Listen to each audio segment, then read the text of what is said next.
welcome to your week, welcome to our fridge. We have sorted food. Yes, and today we're going to be going to my house where Evie is going to show us how to make an apple pie. I make a new friend. He really doesn't. It's so funny.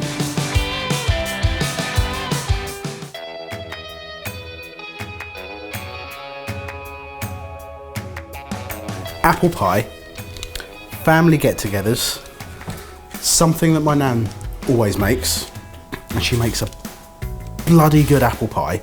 And then custard, always made by my granddad. So this should just remind me of all those sort of like Christmases, family get-togethers, birthdays. So what you're saying is you turn up with the chilli and Nan and Granddad have got the apple pie ready? Yeah, my mum will have a lasagna going. What's that, starter? Yeah, basically, yeah. Welcome to the Spaffords.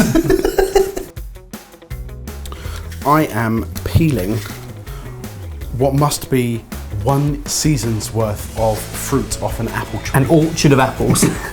And then basically we're going to toss it with a load of other flavours.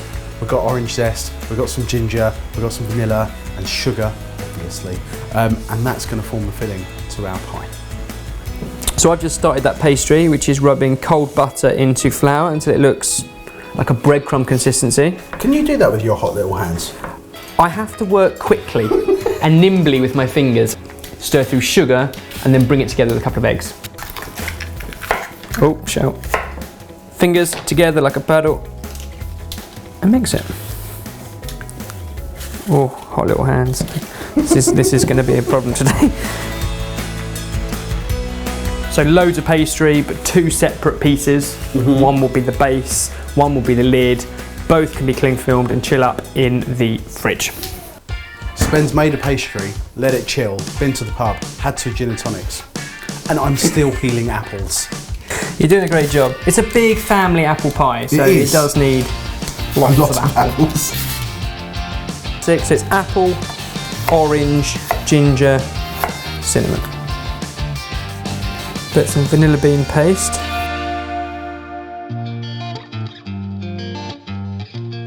We're going to roll some pastry out. You're going to get all floury. It's so small it doesn't even do up the back. No, you can't blame that on it being small. There's a pink one here. All right, up onto your step. Wow! That's it. All right, you want to spread it out? That's it. Yeah. Go, go, go. Go, go, go, go, go, go, go, go, go. And back. Go, go, go, go, go, go, go. You're better than Daddy's friend Barry. Remember Barry? Yeah, he's silly, isn't he? Yeah. Roll it up.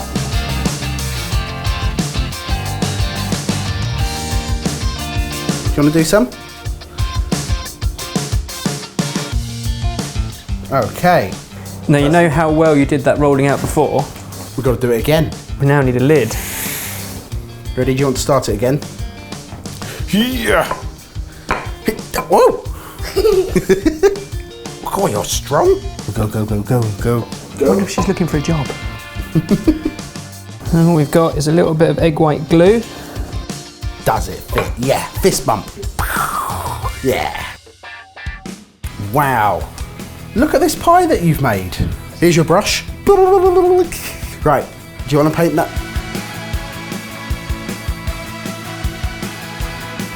What's the best thing you've painted at nursery?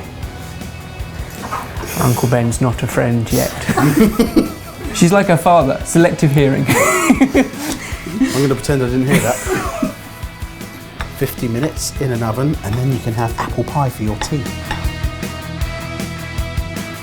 Evie, good job. High five. Evie, high five.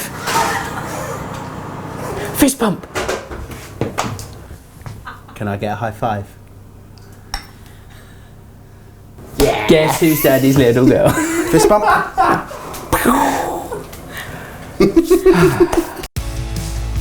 I'm clearly not a favourite when it comes to pastry, so I'm going to knock up a custard, warm up double cream with vanilla bean paste, and then whisk that into egg yolks with caster sugar. Ready, steady, hoop. There you go. Bye, Evie.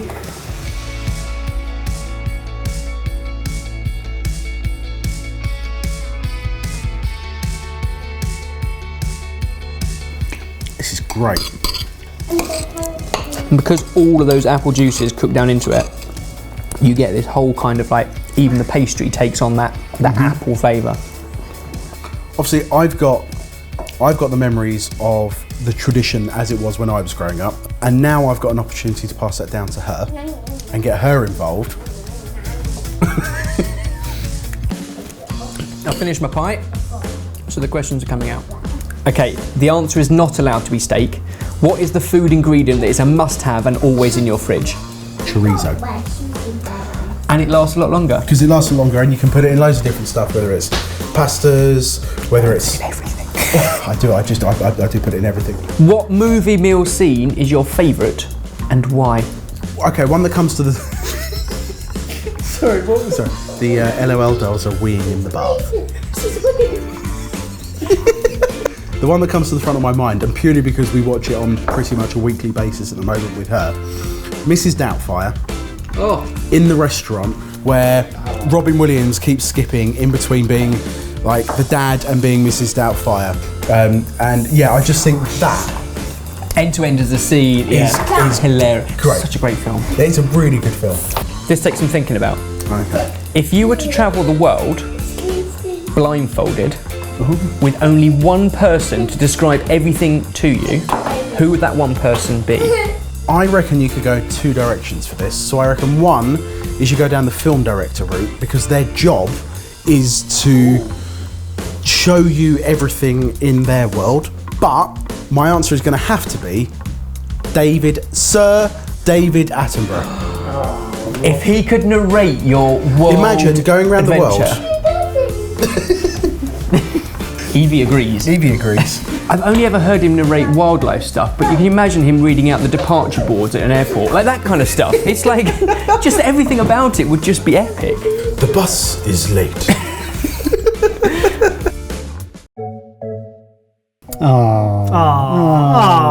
Almost makes you want to have kids, doesn't it? Nope.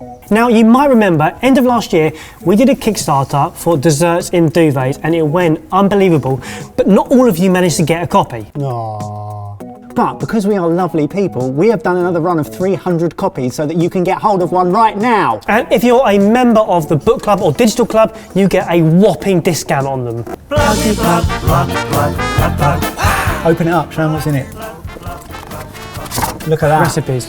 Don't screen grab any of those, that's cheating, buy it. Right, before we go, Mike wants to tell you about his favourite format that we're launching on Sunday. Yes, Level Up, but it's Level Up 2.0, so it's even better than the original Level Up, and it's got loads and loads of retro video game hints in it, so you make sure you stay tuned. Such a geek.